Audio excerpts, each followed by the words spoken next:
आप अन्न आदि भी तो खाते हैं, उस पर तो कभी व्रत उपवास नहीं लगाए। अपने शौक मौजों पे कि ये कपड़ा नहीं खरीदना पूरे जीवन भर, इतना त्याग करना क्योंकि हमारा अपना चला गया, सब खुशी में सम्मिलित होंगे आप। बेटों की शादी होगी, रिश्तेदारों सब में जाएंगे, लेकिन भगवत भक्ति में, अच्छे कर्म में जो आपका और उन सबका कल्याण करेगा, उसमें आप हमेशा रोक लगाते हैं कि नहीं, इसमें नहीं जाना है, ये नहीं करना है, क्योंकि इससे ऐसा हुआ। भगवान को हमेशा हम गलत दृष्टि से देखते हैं, दोषी मानकर देखते, इसमें प्रभु का दोष है। अरे ऐसा कौन व्यक्ति है जो अमर बूटी लेकर आया है? सबको मरना है, और ये सत्य है। सब ट्रेन की एक रेलगाड़ी में बैठे हुए यात्री है, कौन को स्टेशन कौन को आएगा, सब उतर जाएंगे महाराज। उस जैसे ट्रेन के अंदर बैठे रहने वाले यात्रीगण एक दूसरे से, अभी आप लोग बैठकर आए होंगे ना, तो कोई कहीं का मिल जाए तो 4-5 घंटे में ऐसी मित्रता हो जाती है, ऐसा प्रेम बढ़ जाता है, लगता है पता नहीं खोए हुए दो भाई मिल गए कुंभ के मेले से। इतना प्रेम, इतना भाव। और अचानक से स्टेशन आया और उसने सामान बांधना आरंभ कर दिया, और आप कहें नहीं भैया जी आप मत जाइए, मेरा तो मन, तो क्या आपके कहने से रुक जाएगा क्या? आप ये कहें नहीं मेरा मन तो बहुत लग गया, अब आप मत जाइए, आपको मेरी कसम। तो वो कहेगा कि तुम्हें जब इतना ही प्रेम है तो तुम ही मेरे साथ उतर जाओ, तुम उतर जाओ। तो कहे नहीं नहीं हम नहीं उतरेंगे, हमारा स्टेशन तो 2 स्टेशन बाद है। तो कहेंगे भैया तो फिर कभी मौका मिले तो आइएगा, अभी तो यहाँ तक कि राम राम, हमारा स्टेशन आ गया, उठाया अपना बैग, नीचे उतर जाएगा। उसी तरह से ये जीवन है। कब कौन इस यात्रा के अपने स्टॉप पर आने पर हर कोई उतरेगा, आज नहीं तो वर्षों बाद, स्वाभाविक मृत्यु जब उसकी लिखी होगी तब, या अल्प समय में। कौन कह सकता है मेरी आयु अभी इतनी है कि मुझे इतना लंबा जीना है, कोई पता है क्या? रजिस्ट्री तो कोई करा के नहीं आया है। जब जिसका समय आया उसी समय छोड़ कर जाना पड़ता है, उतर जाता है, सिर्फ यादें रह जाती। अरे राम जी स्वयं भगवान थे, ये मां कौशल्या जानती थी। स्वयं भगवान ने उनको कई बार प्रत्यक्ष दर्शन दिए, पर जब दशरथ जी का स्वधाम गमन हुआ, कौशल्या ने बिल्कुल प्रभु से नहीं कहा था, ये नहीं कि आप परम ब्रह्म हैं, मेरे पुत्र हैं, मेरे पति को जीवित करो, मैं वैधव्य नहीं भोगूंगी, मुझे विधवा नहीं होना। जिद की क्या? बिल्कुल नहीं, क्योंकि प्रभु की जिसमें राजी होगी। प्रभु क्या चाहते हैं? प्रभु ने कुछ अच्छा ही सोच कर रखा होगा।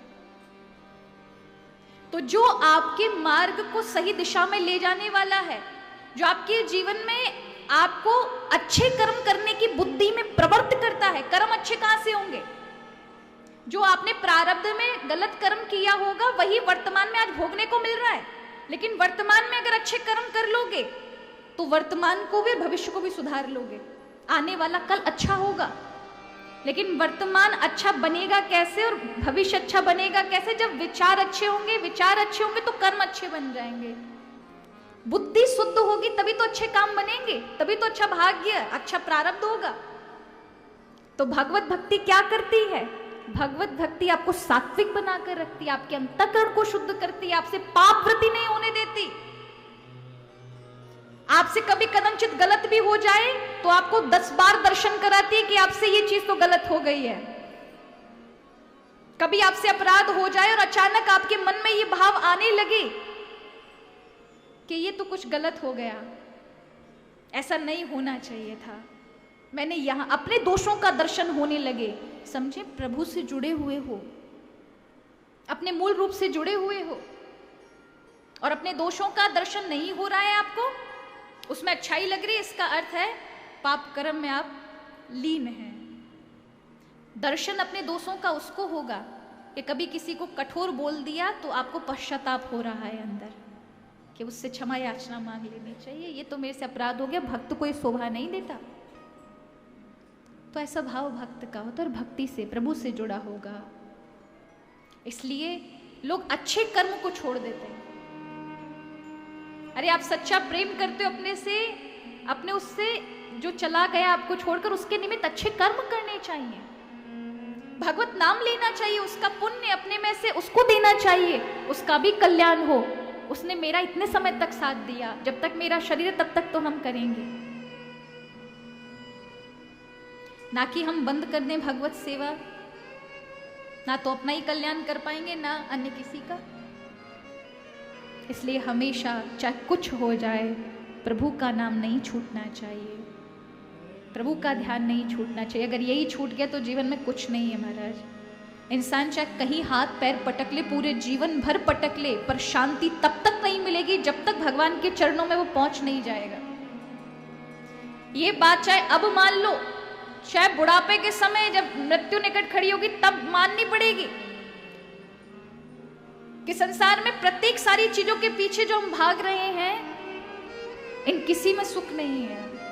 सुख तो केवल और केवल प्रभु के श्री चरणों में है, जहां व्यक्ति पहुंच जाने के बाद फिर अशांत नहीं होता। कभी कभी संसार की चीजों से आप भक्त को देखते होंगे कि जो चीजें आपके पास है, जिनको आप सुख समझते हैं, एक भक्त के पास उनका भाव है, उनके पास कुछ नहीं है। कष्ट में जीवन है, लेकिन उसके जीवन में जो शांति, जो आनंद है ना, वो आपके पास नहीं होगा। मन का जो धर्म है वो दुख है, सुख दुख मन का धर्म है, पर आत्मा का धर्म केवल और केवल आनंद है।